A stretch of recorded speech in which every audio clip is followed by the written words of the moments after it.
माझी काकी होती, पण तिच्याकडे पाहताना ती कधीच काकी या नात्यात मावली नाही. तिचं वय असेल साधारण 38 ते 40, पण शरीराची ठेवण अजूनही विशीतल्या पोरीला लाजवेल अशी. रंगाने ती सावळी, पण त्या सावळ्या रंगात एक वेगळीच चमक होती, जशी पावसाळ्यातील ओली माती उन्हात चमकते. तिची उंची बेताची, पण तिची कंबर एखाद्या नक्षीदार मडक्यासारखी वळणदार. तिचं शिक्षण तसं जेमतेम 10वी पर्यंत झालं होतं, पण संसाराच्या आणि व्यवहाराच्या शिक्षणात ती एमते होती. तिचे केस कंबरेपर्यंत लांब आणि काळेभोर, जे ती नेहमी अंबाड्यात गुंडाळून ठेवायची. त्या दिवशी घरात फक्त आम्ही दोघंच होतो.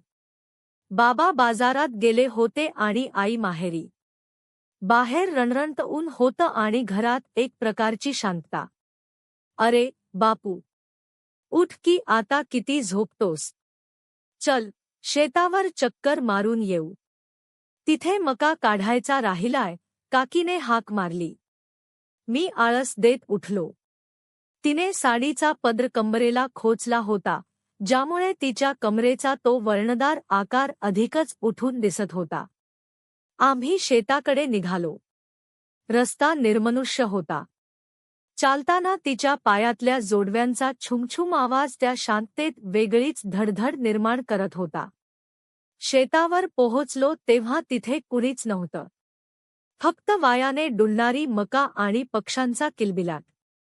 काकी मका खुडायला लागली. तिची वाकलेली पाठ, कंबरेवरचा तो ताण आणि तिच्या घामाचे थेंब तिच्या सावळ्या मानेवरून ओघळताना पाहून माझं लक्ष विचलित होत होतं. "काय बघतोयस असा? हात लाव की मदतीला," ती हसून म्हणाली. तिच्या त्या हसण्यात एक प्रकारचा मोकळेपणा होता. मी तिच्या जवळ गेलो. आमचे हात मक्याची कणीस काढताना एकमेकांना स्पर्श करत होते. तो स्पर्श साधा नव्हता, त्यात एक प्रकारची ऊब होती. मला वाटलं, कदाचित मला जे वाटतंय तेच तिलाही वाटतंय का? माझा श्वास वाढला होता. पण अचानक काकी थांबली.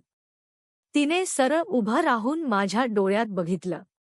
तिचे ते काळेभोर डोळे माझ्या आरपार पाहत होते. "बापू," ती शांत आवाजात म्हणाली, "तुला काय वाटतंय ते मला कळतंय. पण एक लक्षात ठेव, ही जी ओढ तुला वाटतेय ना, ती शरीराची आहे. शरीर हे मक्याच्या या कणसासारखं असतं, वेळ आली की वाळून जातं. पण नातं हे जमिनीसारखं असतं.